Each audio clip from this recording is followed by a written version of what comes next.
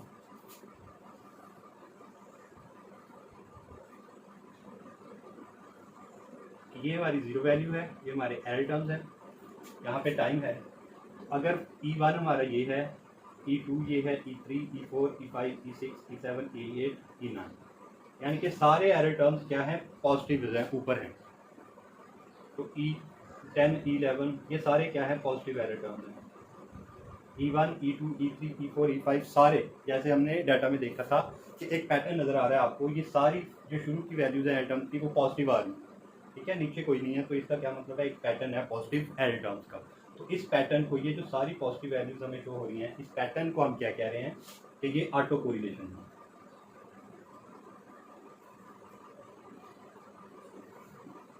ठीक है।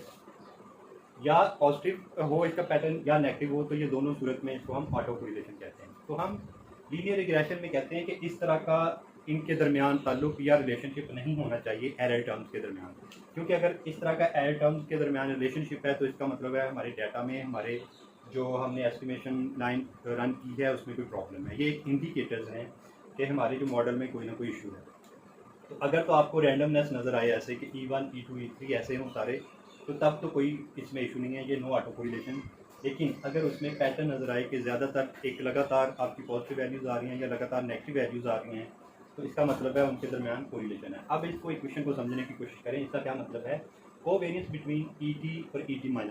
इसका मतलब है अगर T आप कह रहे हैं, T सपोज आप 2024 को कह रहे हैं, 2024 को आप T कह रहे हैं, टाइम पीरियड, T मतलब टाइम पीरियड, तो ये 2024 है, तो ये 2023 है। ET का मतलब करंट हमारा जो एरर टर्म है, और ET-1 पिछला एरर टर्म।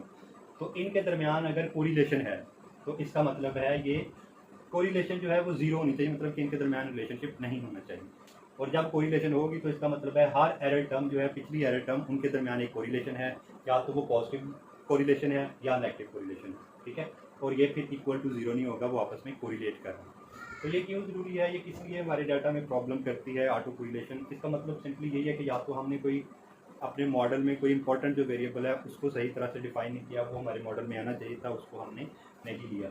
और इसको ऑटो कोरिलेशन को एक तो ग्राफिकली भी आप चेक कर सकते हैं, या इसके लिए एक टेस्ट यूज़ होता है जिसको बोलते हैं डर्बन वाटसन टेस्ट। उससे भी हमें पता चल जाता है कि जो हमने मॉडल रन किया है तो उसमें क्या ऑटो कोरिलेशन का कोई इशू तो नहीं। छोटी सी एग्जांपल से देता हूँ इसको। फॉर एग्जांपल आप एक कॉइन टॉस कर रहे हैं जिसकी एक साइड पे हेड है, एक साइड पे कॉइन है।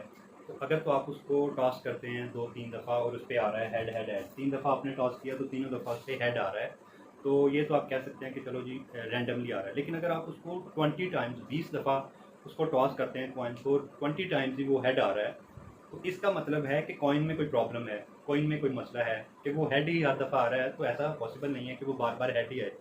तो फिर आप क्या कहते हैं कि कॉइन बायस्ड है या उसमें कोई इशू है। इसी तरह जो ऑटो कोरिलेशन है ये नहीं हो सकता कि सारे पॉजिटिव एरर टर्म्स आते जाएं या सारे नेगेटिव आते जाएं, ऐसे नहीं होगा। तो कभी पॉजिटिव आना चाहिए, कभी नेगेटिव आना चाहिए। जब सारे पॉजिटिव आते हैं मतलब कि सारे आपस में कोरिलेट हैं, पॉजिटिवली कोरिलेट हैं, हर दफ़ा एरर टर्म जो है वो पॉजिटिव पॉजिटिव पॉजिटिव आता जा रहा है या नेगेटिव आता जा रहा है, तो इसका मतलब है कि हमारे मॉडल में कोई एरर है, कोई इशू है। सेम एज जैसे आप पॉइंट टॉस करते हैं तो वो पॉजिटिव वो हेड हेड आता जा रहा है, इस तरह इसमें पॉजिटिव आता जाए या नेगेटिव आता जाए तो आपने समझ जाना है कि आपका जो मॉडल है वो बायस्ड है, उसमें कोई इशू है, उसमें क्या इशू है, उसमें ऑटो कोरिलेशन का इशू है। तो बस आपने इस बात का ख्याल रखना है कि आपके जो एरर टर्म्स हैं उसमें कोई ट्रेंड नज़र ना आए, ना तो वो उनमें बार बार कोई पॉजिटिव कोई मतलब कि सारे पॉजिटिव ना आते जाएं या सारे नेगेटिव ना आते जाएं। रैंडम आना चाहिए कि कभी कोई एरर टर्म की वैल्यू पॉजिटिव आ रही है, कभी नेगेटिव आ रही है, पॉजिटिव आ रही है, नेगेटिव आ रही है, तो तब आपके मॉडल में कोई इशू नहीं है।